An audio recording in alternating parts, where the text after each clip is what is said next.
When you think of innovation, when it comes to technology, one might be quick to think about the iconic release of the iPhone back in 2007 that forever changed the mobile phone landscape forever. Or you might think of the release of the industry-changing NES or Nintendo Entertainment System all the way back in 1981, which forever changed the gaming industry to the average consumer. And these would all be very good and reasonable answers, but one kind of product that you probably didn't think about was, well, shoes. But that'd be where you're wrong, because these shoes... I just did untie instead of tie. Because these shoes are the future. Let's talk about it.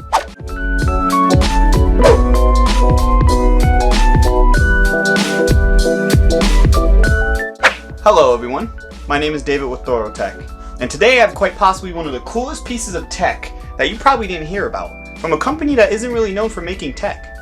Now Nike, they make all sorts of things. From hats, bags, shirts, pants. Just name it, they probably make it. Of course, their most iconic product being their shoes. So it's a no-brainer that self-tying shoes would be on their agenda. And this idea came all the way back in 1985 with the original release of Back to the Future, where in the film it showed the main character Marty McFly putting on these futuristic self-tying shoes. Later on known as the Nike Air Mags, Nike actually made these shoes and made them available for sale in 2011, and this kicked off the entire idea for self-tying shoes for mass market.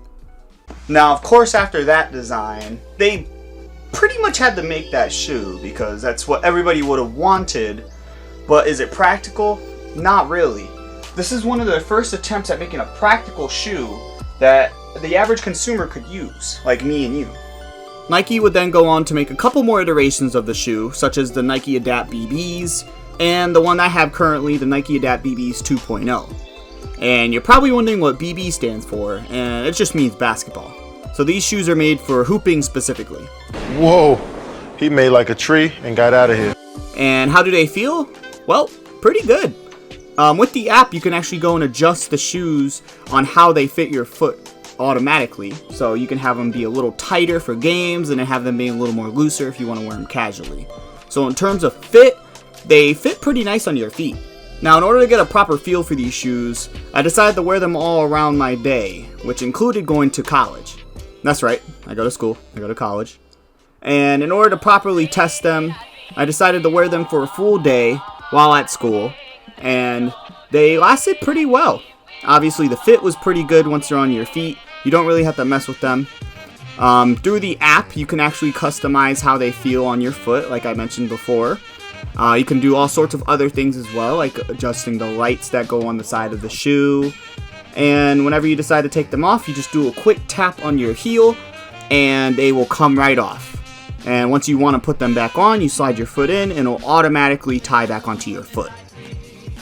And of course, this all drains battery, but the battery isn't terrible. But speaking of battery... Now, I never thought I had to think about battery life when it comes to a shoe. Definitely a first time for me. Wearing these all day, throughout the school day, throughout a normal day, work, I never really had a problem with them dying on me before getting home.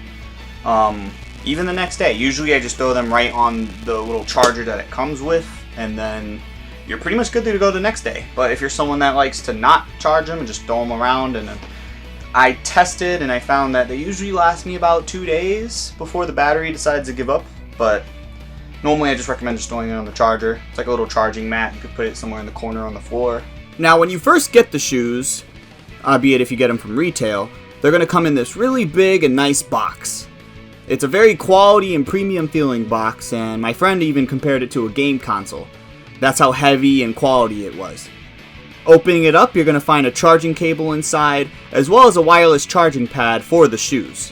That's right, this is pad that you're going to put the shoes right on top of, just like a smartphone, and it will charge your shoes for you. It'll give you a little notification light on the side of the shoe to let you know it's charging properly, and that's how you charge it overnight. Me personally, every time I'm done wearing them, I'll just have them thrown on that charger, just so they'll be ready the next day. Usually the shoe will last you quite a bit though, so you don't really need to do it that often if you don't want to. Other than that, inside the box you're going to find the shoe itself and some paperwork. Now the last thing I need to talk about is, of course, price.